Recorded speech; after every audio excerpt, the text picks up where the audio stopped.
राम मंदिर की जगह किसका मालूम थी?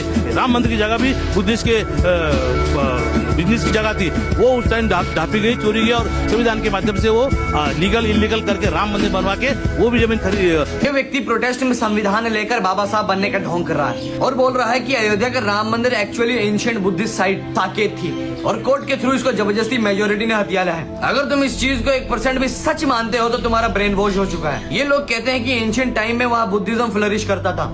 हाँ, बिल्कुल करता था, पर हिस्ट्री सिर्फ आधी पढ़ी है इन्होंने। 7th सेंचुरी में चाइनीज ट्रेवलर हुआनज़ेंग ह्यूइंग अयोध्या आया था। उन्होंने अपने ट्रेवलॉजियस में क्लियर लिखा था कि अयोध्या में वहाँ तो बुद्धिस्ट मोनेस्ट्री थी, लेकिन साथ ही वहाँ 100 से ज्यादा देव टेम्पल यानी हिंदू मंदिर भी मौजूद थे, जहाँ हजारों लोग आते थे। सनातन और बुद्धिज्म एंशिएंट इंडिया में को एग्जिस्ट करते थे। एक शहर में बुद्धिस्ट हिस्ट्री होना ये मतलब नहीं है कि एग्जैक्टली उस 2.77 एकड़ की डिस्प्यूटेड प्लॉट के नीचे बुद्धिस्ट विहार दबा था। अब आते हैं इनके हार्डकोर साइंस पर। 2003 में इलाहाबाद हाई कोर्ट ने आर्कियोलॉजिकल सर्वे ऑफ इंडिया को वहाँ खुदाई करने का ऑर्डर दिया था। एएसआई ने जमीन के नीचे स्ट्रेटिग्राफी यूज की और वहाँ उन्हें क्या मिला? वहाँ कोई बुद्धिस्ट टूबा या सर्कुलर बेस या मॉन्क सेल यानी विहार नहीं मिला। उन्हें जमीन के नीचे मैसिव 12th सेंचुरी के स्ट्रक्चर मिले जिसमें 50 पिलर बेसिस एक एब्सोल्यूट ग्रिड पैटर्न में थे, जो एक्सक्लूसिवली एंशिएंट हिंदू आर्किटेक्चर का डिजाइन है। उस स्ट्रक्चर से मकर प्रणाला क्रोकोडाइल शेप्ड वाटर जो मंदिर के गर्भगृह से अभिषेक का जल बाहर निकालने के लिए यूज होते हैं, वहाँ अमलका और डिवाइन कपल की मूर्तियां मिली हैं। साइंस और कार्बन डेटिंग ने प्रूफ कर दिया कि वहाँ अंडरलाइन स्ट्रक्चर एक्सक्लूसिवली एक मैसिव हिंदू मंदिर था। अब इनके सबसे बड़े रोने पर आते हैं कि कोर्ट ने जबरदस्ती मेजोरिटी को जमीन दे दी।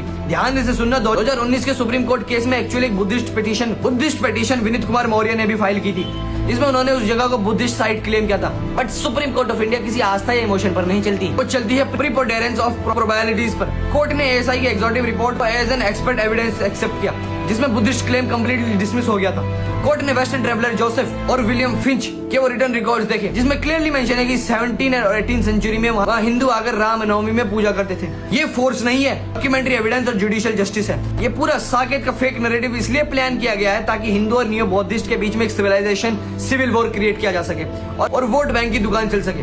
तो अगली बार जब कोई सूडो इंटेलेक्चुअल तुम व्हाट्सएप की आधी हिस्ट्री पढ़ाए तो उसे एएसआई की रिपोर्ट और सुप्रीम कोर्ट के एविडेंस थमा देना।